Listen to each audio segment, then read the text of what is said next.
सो बेटा अब हम करते हैं अपना थर्ड फॉर्मूला। दो फॉर्मूले मैंने आपको करवा दिए हैं, कॉस्ट ऑफ गुड सोल्ड और gross profit. Third one is net profit. Gross तो हमारे पास आ गया। ग्रॉस होता है प्रोडक्ट को कितने का बनाया और कितने का बेच दिया, वो तो टोटल प्रॉफिट आ गया। अब नेट होता है कि इतने का बेच दिया, प्रोडक्ट की कॉस्ट तो माइनस कर दी हमने, बट बाकी के खर्चे भी तो माइनस करने हैं।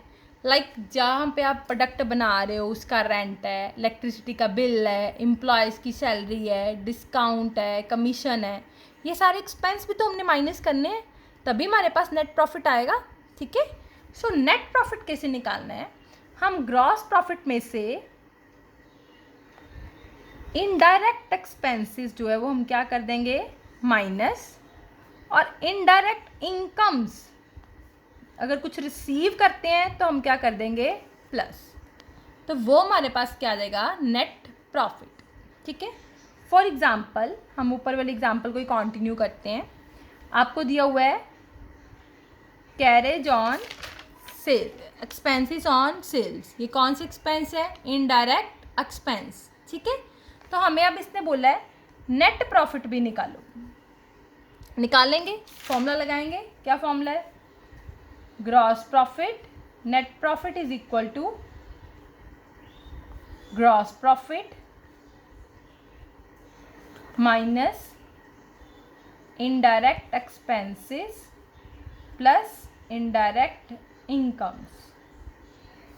ग्रॉस प्रॉफिट हमने निकाल लिया, कितना आया हमारे पास, 12,000। इनडायरेक्ट एक्सपेंसेस मुझे गिवन है, कितने हैं, 1,000, ये माइनस कर दूंगी।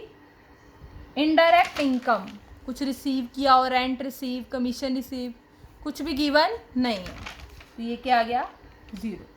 तो मेरे पास नेट प्रॉफिट कितना आ गया, 11,000।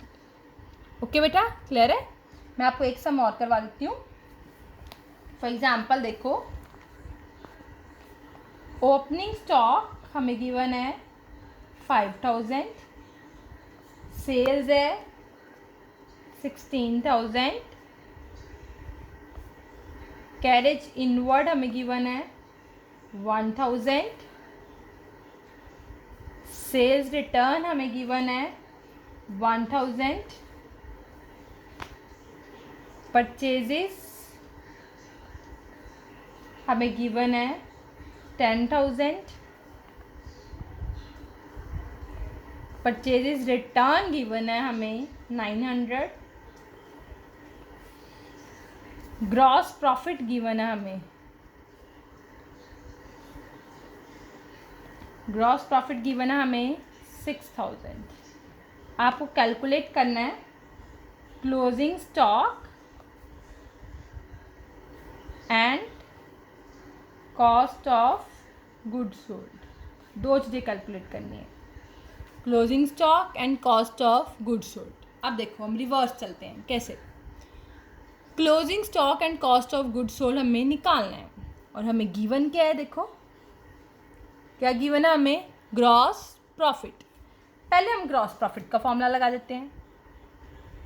क्या फॉर्मूला होता है ग्रॉस प्रॉफिट का, बताया था ना मैंने आपको, क्या है, net sales minus cost of good sold. लगाते हैं net sales minus cost of good sold. Gross profit मुझे गिवन है 6,000, कॉस्ट ऑफ गुड सोल्ड मैंने निकालना है। अब देखो नेट सेल्स ये गिवन है, देखो सेल्स गिवन है, सेल्स रिटर्न भी गिवन है। तो नेट सेल्स का फॉर्मूला बताया था ना मैंने आपको, total sales minus sales return. पहले ये निकाल लेंगे, net sales is equal to total sales minus sales return. Total sales कितनी गिवन है हमें, 16,000, एंड सेल रिटर्न कितना गिवन है, 1,000। ये मेरे पास कितना आ गया, 15,000। ये आ गया यहाँ पे। ठीक है बेटा। अब मैं क्या निकाल लूँगी, कॉस्ट ऑफ गुड सोल्ड कितनी आएगी, 6,000, याद आएगा इधर आके minus 15,000 minus cost of good sold. Minus 9,000, ये कट गया। तो कॉस्ट ऑफ गुड सोल्ड मेरे पास कितना आ गया, 9,000 आ गया बेटा। हमने ये निकालना था, निकाल लिया। दूसरा हमने क्या निकालना है, क्लोजिंग स्टॉक। अब हम फिर क्लोजिंग स्टॉक सोचो किस फॉर्मूले में आता है, कॉस्ट ऑफ गुड सोल्ड में। तो हम इसका फॉर्मूला लगा देंगे। क्या फॉर्मूला आएगा, opening stock plus net purchases plus direct expenses minus closing stock. आप चाहे क्लोजिंग स्टॉक को एक्स भी ले सकते हो, वैसे भी कर सकते हो। कॉस्ट ऑफ गुड सोल्ड मेरे पास गिवन है, निकल गया है 9,000। क्लोजिंग स्टॉक अगर निकालना है तो आपके पास बाकी इन्फॉर्मेशन होनी चाहिए। अगर आपके पास बाकी इन्फॉर्मेशन है तो क्लोजिंग स्टॉक भी आ जाएगा। देखो ओपनिंग स्टॉक गिवन है, लिख दो, प्लस क्या है, नेट परचेजेस, देखो गिवन है, परचेजेस गिवन है, परचेजेस रिटर्न भी गिवन है, तो नेट परचेजेस निकाल लें हम। क्या फॉर्मूला था नेट परचेजेस का,